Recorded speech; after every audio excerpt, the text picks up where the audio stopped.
Good evening, everybody. Apologies for tardiness, trying to work a couple of things before we begin. But at this time, I will call our special meeting to order. And we'll begin with the Pledge of Allegiance. And I'm going to ask everyone to lead the Pledge of Allegiance.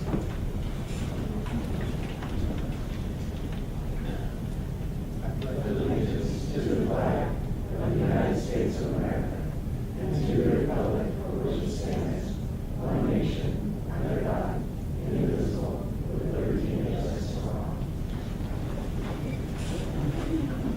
Thank you, and I will do this for roll call. I'll ask the clerk to call roll. Director Godin. Here. Director Alvarez. Here. Director Dorsey. Here. Director Curry. Here. Director Spear. Here. And we are joined by Dr. Enfield. And we'll move us to changes or additions to the agenda. I'll ask the board if there's anything to change or move forward. And now move us to scheduled communication. And our first scheduled communication is Rose Clark.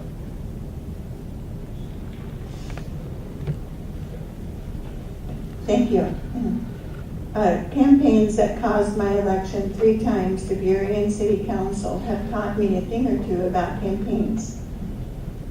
So I understand that the bond received around 60% in the November election, but I am respectfully asking that you delay the bond until April or November. I have concerns. Historically, there is a difference between the election turnout in the fall and in February. I don't think you can count on a high turnout in February. In my opinion, it is more important to pass the levy now in order to make the deadline by May 15th for staff allocations next fall. Putting both the bond and the levy on one ballot together when most people are not paying attention puts both at risk, so you risk failure for both. My suggestions are to put the levy on the bond in February. Let's form a committee to do several things. Take a look at the progression of school construction the community bought into in the bonds for 02 and 06. I am sure those documents can be found somewhere. Set with Seattle and King County planners to determine factually what the projected enrollment will be for the build out of higher density in North Highline that could necessitate the need for more schools or larger schools. Try to determine the number of classrooms needed for full-day kindergarten to factor into the construction. I understand that Bellevue has projected the need for 85 classrooms for full-day K, and Highline communities should be able to have those numbers too. Look at the real implications of moving 6th graders to middle school. I think there are too many unanswered questions that makes a lot of the community uncomfortable. With this type of information, the committee should be able to find a way to move some of the long-awaited projects forward while factoring in the projected future enrollment plus class size all-day and all-day K. And I would have Duke and Harmon set with the budget directors of the cities to go over the numbers to see if there are ways it can be refined. During this committee process, I would have Highline School District work with the King County Preservation Office in Burien to reestablish the historical designation for Highline that was lost. I don't have time to explain that here, but suffice it to say that that designation comes with or allows you grants that are available for keeping the historical facade. With the completion of this work, we could put the bond back on the ballot in April or November. We could have a campaign where we could really educate the community about the needs. You are responsible to provide a place to educate the children in our community. You meet that responsibility with the use of taxpayer dollars. So please respect the community and invite them to help draft the ballot measure using a process that is somewhat similar to what I've described. And thank you very much for your time.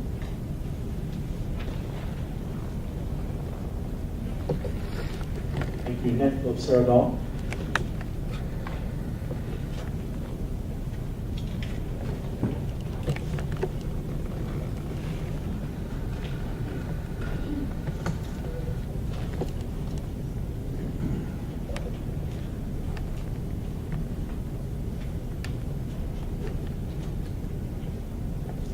Good evening, Dr. Enfield and school board members. School bonds can be so difficult. Parents and community members want what is best for their kids, their neighbors' kids, and their neighborhood schools. And when the time comes when together we need to solve district-wide problems like we're facing now, it is so hard to prioritize with finite funds. That said, I have some concerns about this current bond proposal and whether it will address the needs of my neighborhood in the Evergreen service area, and further, whether it will adversely affect Evergreen area neighborhood schools. First, our area is experiencing increased density in housing development, like Ceola Gardens next to the Evergreen campus, which is increasing school enrollment at all grades. The bond proposes to build 2 additional middle schools, accommodating 6th through 8th grade and redrawing boundary lines. That would mean for our neighborhood that about half of our middle schoolers would be bused out of our service area south to Tukwila. Already our elementary challenge students are bused to Cedarhurst. Our middle school challenge students are bused to Sylvester, and IB students have to get themselves to Mount Rainier. The Evergreen service area is the only area that offers no accelerated elementary and secondary programs. Second, the bond proposes to flatten Highline High School, except for a large brick wall, and build anew. Unfortunately, Highline, Tyee, and Evergreen are all operating far past their intended lives and need to be rebuilt, and students at all 3 schools deserve much better. My concern with the Highline High School rebuild is that if voters approve a new $130 million Highline High School, there will be a deep, stark divide between the haves and have-nots among Highline secondary schools and neighborhoods. Both Highline and Mount Rainier High School will have new facilities that can accommodate a wide variety of courses, including core classes at different ability levels, a wide array of fine arts, electives like band, orchestra, drama, choir, painting, and ceramics, interesting vocational classes on campus, and state-of-the-art athletic facilities. Evergreen and Tyee small high schools have none of that.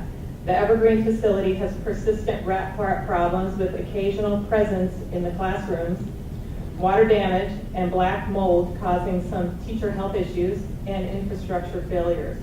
Most of the Evergreen students can take any fine arts and are only offered a couple of electives. Evergreen kids who want to take vocational classes have to get over to the Puget Sound Skills Center and then back to Evergreen for their core classes. The weight room has hand-me-down equipment from the YMCA and a dirt patch for the athletic field. Worst of all, the Highline School District prevents Evergreen and Tyee students from attending either Highline or Mount Rainier traditional high schools. Our families are relegated to choosing from Highline's 12 themed small high schools. How equitable is that policy? That means that half of the district's high school students have to attend worn-out schools and receive bare-boned educations, while the other half will be able to attend state-of-the-art comprehensive high schools and choose from additional 100 classes unavailable at small high schools. Yet, Evergreen and Tyee service area citizens are being asked to pay into a $130 million traditional high school rebuild on the one hand, and on the other hand, the district tells us, oh no, you can't have a high school like that. I am all for paying my fair share for better schools, for students, and for families, but I think we need to have a more equitable bond. Thank you.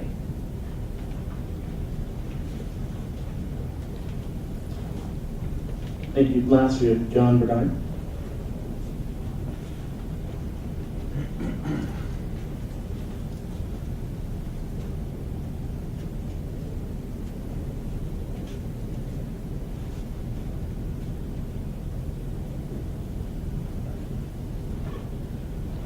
Good evening, board members. Thank you for your service and time. Good to see you, Bernie. I'm here tonight to speak about the recent bond failure. I believe this type of bond presentation will continue to fail until the present board addresses several issues and concerns of the community.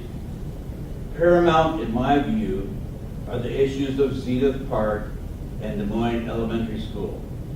Until the board makes a clear statement that Zenith Park will remain a recreational asset and green space, and until the board commits to a new school on the present site of Du Bois Elementary, I believe any bond issue will fail. Zenith Park is in constant use by members of the community, and it would be a tragedy for it to be misused. A school on this site would increase traffic in the neighborhood, especially morning traffic. When an accident occurs on I-5 or 99, commuters bail to Des Moines Memorial Drive by 240th. It happens often, and the drivers are intense. Safety factors alone preclude this site as a satisfactory location for a school. A school belongs in the center of its community, not on the edge of nowhere. A Zenith Park location will lower property values, diminish the community, and be a poor reflection of the educational values that the community supports. One objection is that the present Des Moines Elementary site is too small. Any competent architect can design a school to fit the present site.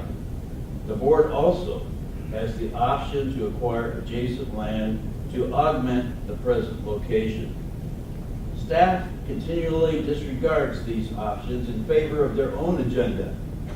Their agenda is not the agenda of the community. And until they are aligned, any board issue will fail, in my opinion. This is my first opposition to any bond issue in the educational arena. Once issues are presented, it is easy to convince voters to reject the present agenda. With the abysmal failure of Evergreen High in the north, the mess at Tyee, and the misuse, I believe, of funds at Highline and Mount Rainier, voters do not have much confidence in historical board decisions. By that, members, I mean not you necessarily, people in the past. Please do not compound your difficulties by trying to misuse Zenith Park and further diminish the Des Moines community. We deserve better. The board might consider being more honest about past mistakes, committing to Zenith Park as a recreational asset, and restore confidence in the centrality of education in Des Moines. Please keep Des Moines Elementary as a centerpiece of the community. I've had the privilege of teaching on and off over 6 different decades, and I know the good, the bad, and the ugly of education. In its present form, the bond will continue to fail until the board responds to community concerns. I thank you for your time and consideration. Okay, thank you, and that will bring us to the end of scheduled communication and our non-consent agenda. At this time, we'll be moving to items 3.2 and 3.3, but before that, we have a presentation on that student will bring us down. So. Thank you, President Spears. So, give a quick presentation on the 2 items before you. The first item before you tonight is on the levy. On December 3rd, when the board passed the levy resolution, it was expected at that time that there would be other measures on the February 10th ballot, which would be other districts, Snoqualmie Valley, and a couple of others that would be using a voter's pamphlet. It's now become clear that they have taken action not to put matters on the voter's pamphlet, and so we're bringing the resolution back before you tonight. Should you choose to accept this resolution, it would repeal the resolution that you passed on the 3rd. The only difference is there would be no call to King County elections to include a voter's pamphlet. This is being made because the district would be shouldering the full cost of the voter's pamphlet should we choose to do this. The second item is a consideration of putting a bond on the February 10th ballot. The bond that we're talking about is in the amount of $376 $33,461, or $9.1 million less than the November amount. The projects are almost identical. Highline High School is still included, as is a rebuild of Des Moines Elementary at Zenith, 2 new middle schools at the Glacier and Manhattan sites, and the same amounts programmed for technology upgrades to both Evergreen and Tyee campuses, other critical needs throughout the district, capital eligible funding, as well as technology. So how do we get a similar package for less dollars? There's 2 items that have been changed in this that result in the amount being reduced. There is no interim site for the middle school at Sunnydale. The reason for this is the delay of the 6th grade transition until such time as we could move students into a new middle school. We heard that having 2 moves during a student's middle school years, first into an interim site, then into a permanent site, was too disruptive. This saves $7.6 million. We also are proposing moving the build of the new Des Moines Elementary site up 2 years, I believe, to save on inflation. So if we build it sooner, it doesn't cost as much as it'll be if we build it later. That's an additional savings of 1.5 for a total of $9.1 million. This has an impact on tax rates. The November measure had an impact, or a new bond, and I want to make clear this is over 2014 tax rates. So that was an increase of $1.12. The proposed February measure is $1.09 per thousand of assessed value. The projected cost to a homeowner based on a typical home of $201,900, which was the same amount that we used when we came before you for the November measure. It was $226.92. It's now $220.07 a year, or a reduction monthly from $18.91 to $18.34. Total tax bond rates. So if you look at existing debt the district has for prior bonds and this new, the November measure was $3.17 total per $1,000 of assessed value. This reduces that to $2.95. When the November bond measure was approved back in the spring, assessed value was fairly stagnant. The recovery had not reached South King County. The assessed value projections on that were 3%, flat 3% out through 2035. Now we have the luxury of looking at some more up-to-date information, and the approximate King County Department of Economic Analysis assessed value projections now show a 9-year average of 5.1%. We also know that it's not final yet, but the current year AV for our area is over 11%. So we have the ability in this to potentially structure the bond a little bit differently. The November measure had, as I said, flat tax rates out through 2033. And what we heard from the community was, if you have the same flat tax rate going out, and we know that we have other capital needs in the future. We've heard from speakers tonight about Evergreen. We know that there are needs at Tyee. We also know our existing middle schools are going to need some capital improvements. With a flat tax rate going out, it precluded us in the future from doing that without further raising taxes.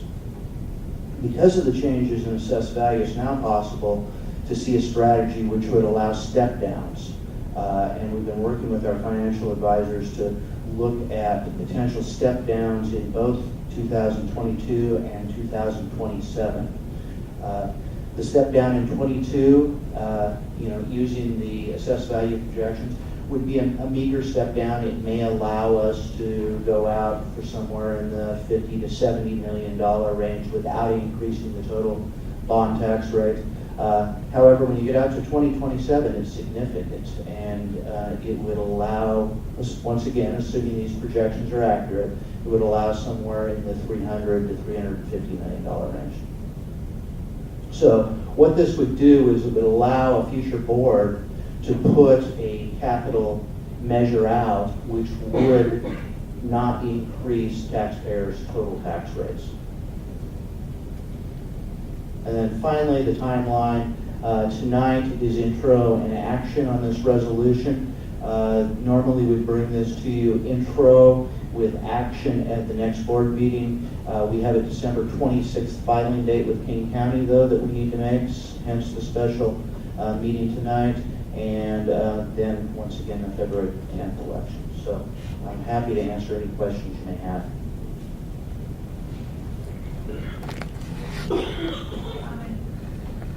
How common is it for school districts to run a levy or bond in February? And are they successful when they run at that time?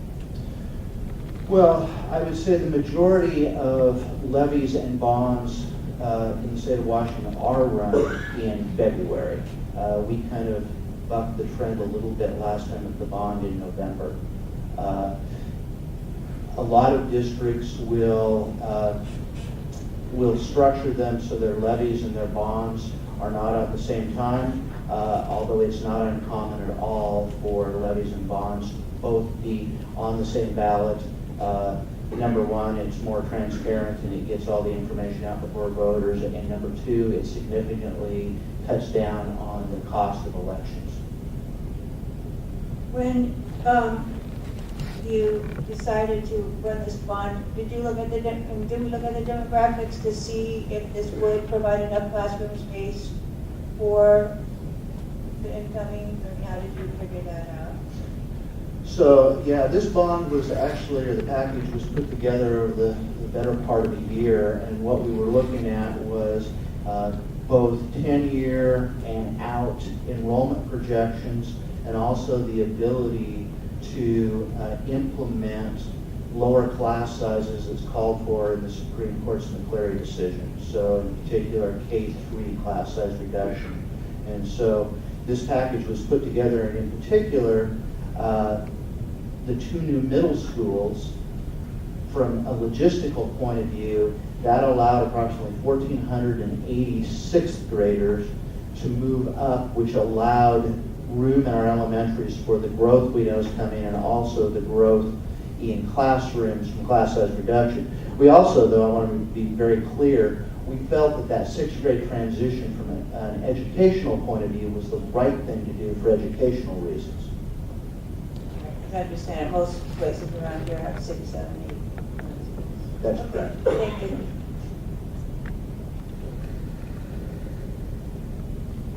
So thanks for the information. I have a couple questions.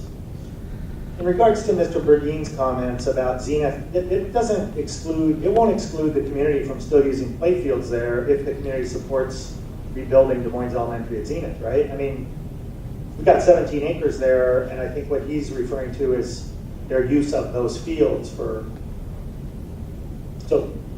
That is my understanding, but I'll look to Scott Logan, our Chief of Operations, to confirm that. So they do the same availability as any of our schools right now as far as field use during when it's non-school hours for the community. Okay, thank you. My other question too, and I think probably this one in my mind is the most relevant during this conversation, but are we still able to access those matching dollars? I think one of the things that I fear the community isn't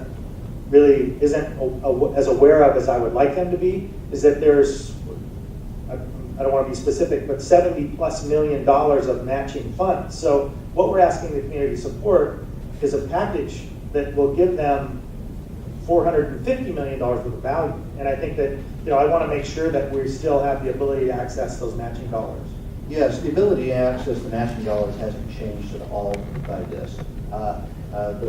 And with one caveat, and ask Scott Hodgins to confirm this, I'm guessing our ability to maximize our matching dollars on Des Moines probably is reduced slightly because we're escalating it and it's not costing as much. Is that correct? Or, It's, the eligibility for modernization is the same. The eligibility capacity would be different, depending on how we look at the elementaries across the district.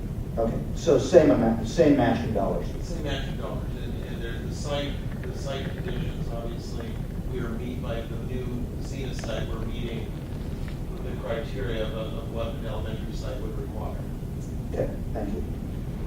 And then the Des Moines site, the current Des Moines site isn't about creative architecture so much as it's about, we don't have the capacity there to support OSPI's regulations for what we need there. Is that, am I understanding that correct? Or it's, we can't build the school we need for that community because of what OSPI is telling us?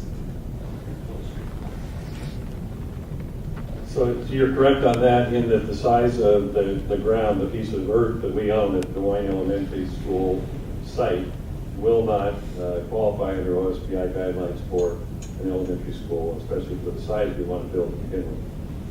Inside the community, the size the community needs. Correct. Okay. All right, thank you. And that's all I have for now.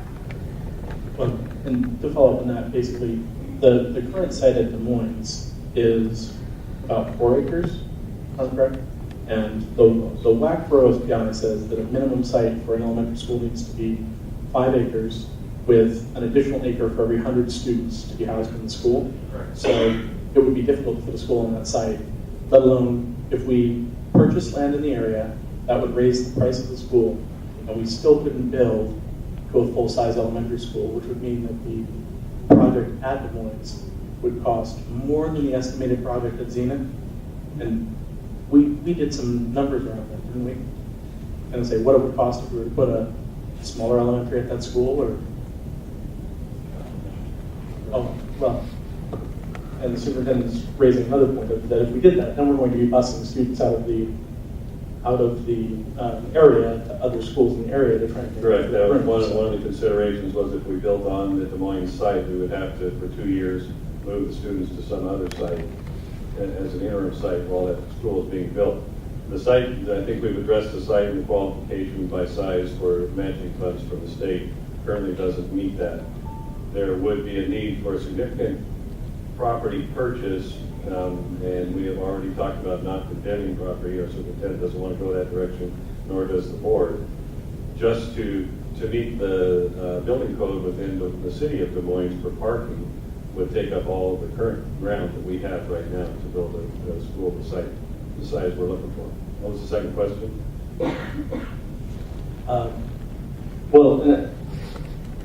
I guess it would be around busing students out of the area, because the school that we would build would be for 350 students roughly, maybe 400 from. Yeah, we did go through a process with one of the architects to look at what we could fit on that site, stay underneath the maximum height requirements. And I believe we could get close to 400 student capacity building put on that site. We still ran into the same challenges with the parking, and that they would lose the current playground they have in order to establish to meet Des Moines City Code for parking for that site, along with no separation between parent, staff, and school bus for transportation onto the site. So we would still be loading and unloading students on the road adjacent to the park and the school there. And then one more thing on Des Moines. In some of the early discussions that were had, and maybe with Catherine, this was about 2.5 or 3 years ago, we had parents and bus drivers and a teacher even at a meeting for Des Moines, and where the choice that was asked of the community was, where should we put the school? And they brought up issues of trying to bring buses in and having parents come in and pick up their students, and the difficulties with the site, with entry. In planning for Des Moines Elementary, I know we don't have a site plan that goes right now, but with the size of the site, from early talks, it was we would be able to do separate access for bus and parent drop-off. Correct. We've already met with we hired the architect that would do it. We haven't hired, but we've contracted to hire the architect that would do that site. And in the preliminary review of the site, we can identify access for staff for parent and for school bus, all completely separate from each other, and still maintain the park setting and that's on the top level of that property, along with the removal of a minimal amount of trees in order to create the building, take advantage of the wetland space that's on the hill down there as actually a outdoor classroom environment for the students. Like we do it for Parkside. Without, correct. Yeah. So, just to talk about IE and Evergreen. So, the money that go to those two schools, basically what is there for the infrastructure of the school or facility? Okay, so happy to follow up on this one, and I think we are in a much better position as we're planning for this bond as far as the Tyee and Evergreen campuses. We have had a company go through both those buildings, both those campuses, and look at the envelope, look at it from the outside in, from the engineer contractor standpoint, where we're at a life cycle for different, whether it's HVAC, roof, ground cover, asphalt, walls, paint, floor coverings, everything. Then we are meeting with, we've already started, I think we did the last meeting today, with staff from those school campuses and getting feedback from the staff from the inside out, what they see as, what the teachers, the principals, and students have been in these meetings, what they see as the needs are, the highest needs are for these campuses. We're taking the list from that we had professionally done, along with what we're getting back from staff and students, and putting those lists together for each campus and building that priority list for the critical capital needs, critical repairs to those campuses off of that information. We won't obviously get to the end of each list because each list is significantly more than the 25 million all by itself. So we're not going to say we're going to get to this line here and this line here on each list, but we will use that list based on the stuff that's going to fail first, either in the eyes of the contractors or in the eyes of the staff, and build that and go work our way down those two lists on those two campuses. So it could include new ball field at Evergreen. It could include new science labs at Tyee campus. There's all these things, and there's a lot of stuff that matched. When the staff came and met with us, there's a lot of items that matched with what the contractor's professional evaluation of the building envelope was. So those are easy ones to put at the top of the list.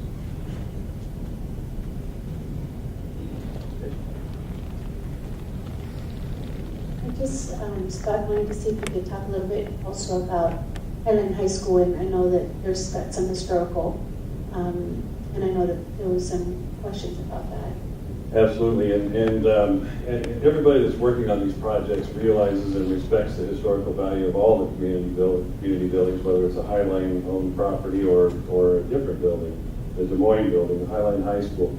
The city architects, who are the group that we agreed to contract with if a bond passes for that construction project, have a long history of building and respecting the historical integrity of buildings. They've done a few in Seattle, and I'm trying to think of the name of the buildings right now that they did in Seattle, school buildings. Roosevelt, yeah. The big one up in Tacoma was that's like a castle, but they respected the value of that architecture and the design, whether it's facade, whether it's construction style, whether it's building motif, all of that they take into consideration. They've done the city has given us some preliminary just looks at what they think they can do at the front of Highland High School. Along with the inside, but along the front, it takes that architecture and that design, that brick facade, and it may not keep every single brick that's there, but the same shape, all the curves, the same brick front, and brings it across and ties it into a facade on the Performing Arts Center that actually looks like they're all one and the same, as opposed to two separate entities on the same piece of property.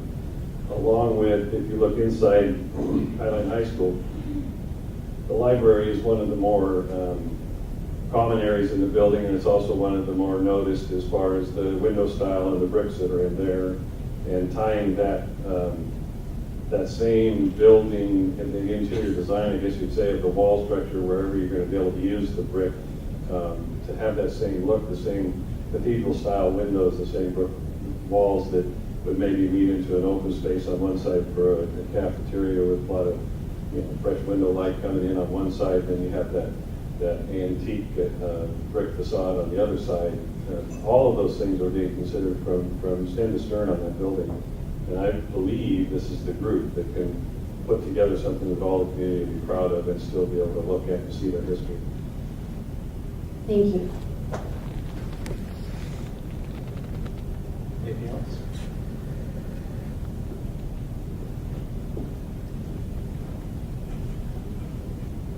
Thank you. Okay, thank you, Judy. Thank you, Ruben. Okay, so what we have before us is a little bit difficult in some respects, so I just want to go over the consent agenda in a different way than we've normally done in the past. Mostly to ask the board the question in all this. The reason that item 3.2 is coming back to us, as Judy already mentioned, is the levy previously held a section which has been removed in this instance of the levy resolution for us to run a ballot measure with a voter's pamphlet. This would remove our adding to the voter's pamphlet. Item 3.3, the bond, currently doesn't have a section in it that allows for voter's pamphlet. So we'll have to decide how we want to move things forward. If we vote on both items moving forward, it basically means that we won't be putting money forward to run a voter's pamphlet with the items. And we would use other methods of bringing things forward with the community. I was thinking we would have a discussion first then on whether or not that's the route we want to go. As if we want to change things, we can do so. It just changes how we'll move things forward tonight. So I'm asking the board, and more directly, are we interested in holding a voter's pamphlet, or is that something that we want to keep doing, keep the items as they are, and not go forward with the voter's pamphlet?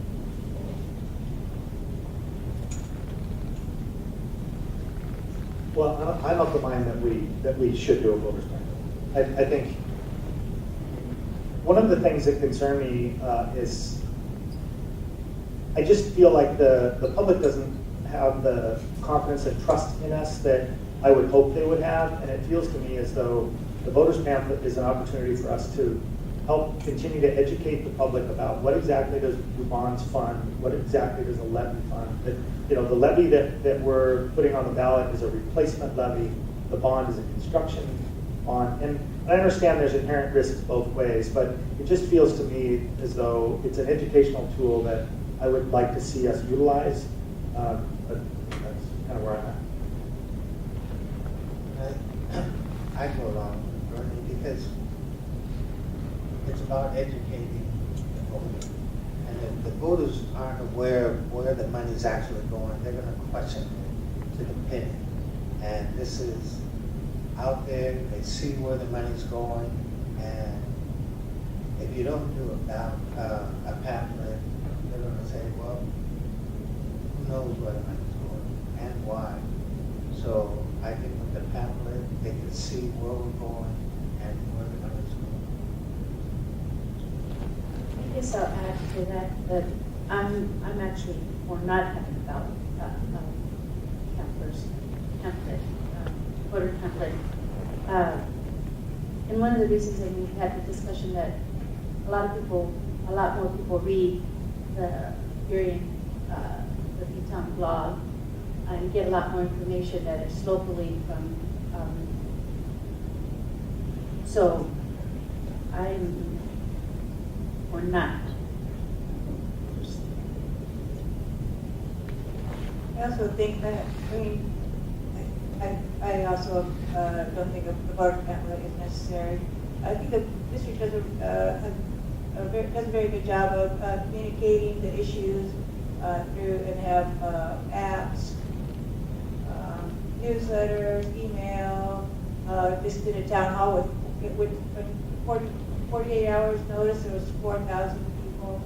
I think that it's an unnecessary expense that doesn't provide any greater communication than we're already doing. I think we have a really great communication team.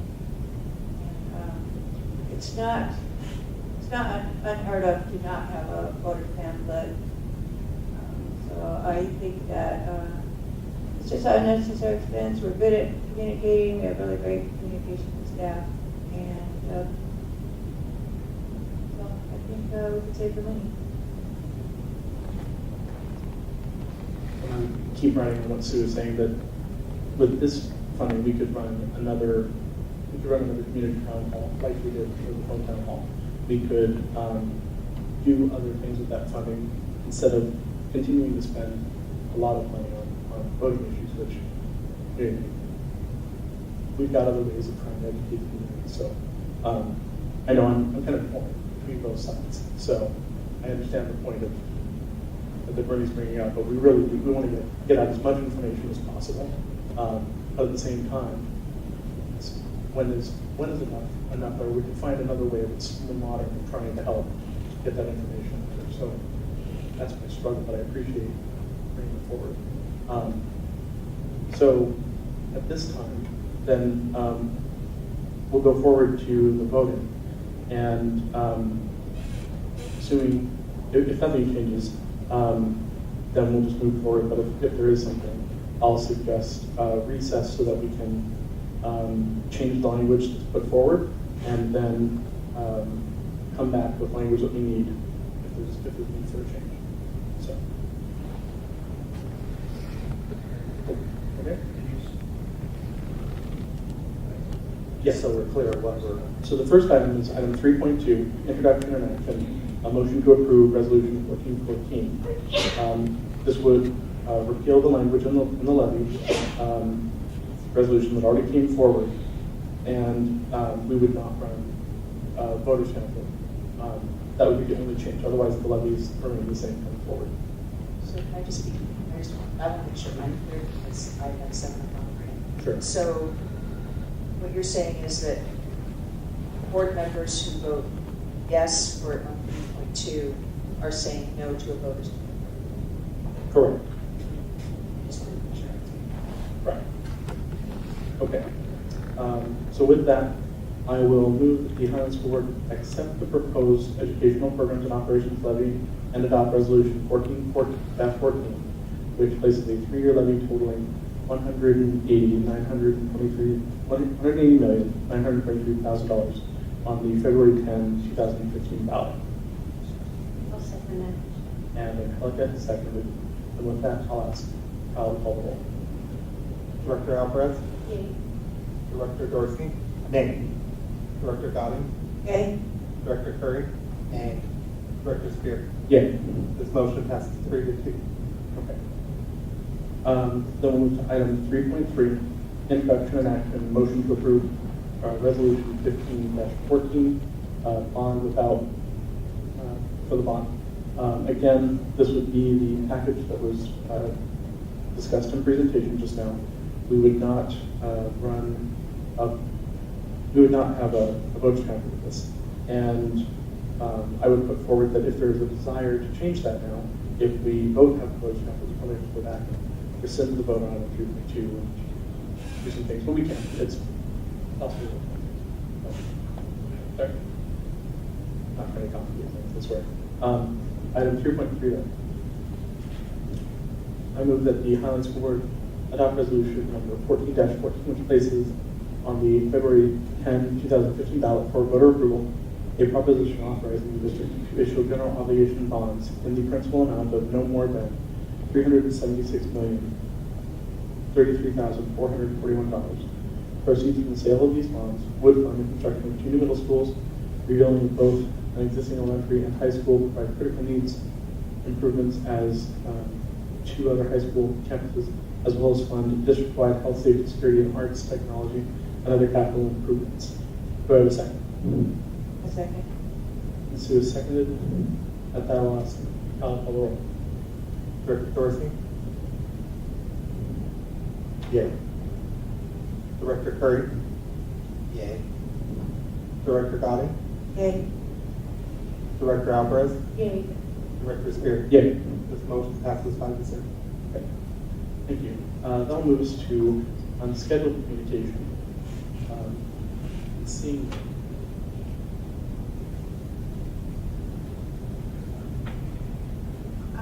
Director Spear, may I speak?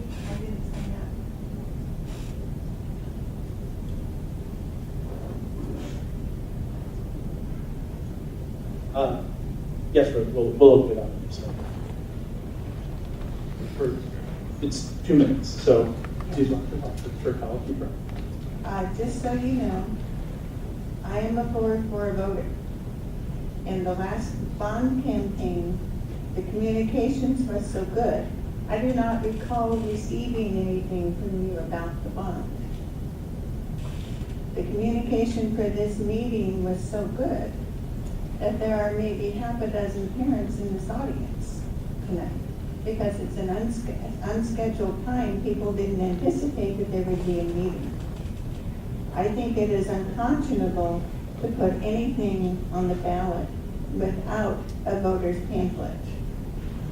I think it's a total disrespect to the community. I will be a no vote on the bond.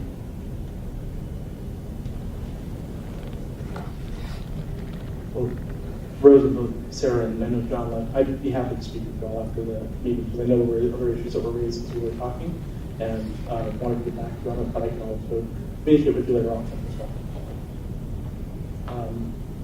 Anyhow, with that, we'll bring us to the end of unscheduled communication. And next steps. Our upcoming meetings, the next regular scheduled board meeting will be held on Wednesday, January 7th, 2015 at 6 p.m. at the Educational Resource and Administrative Center. And with that, I will look for a motion to adjourn. I move we adjourn. So Sue moved and Helga seconded. All in favor? Aye. Aye. Then we are adjourned. Thank you very much.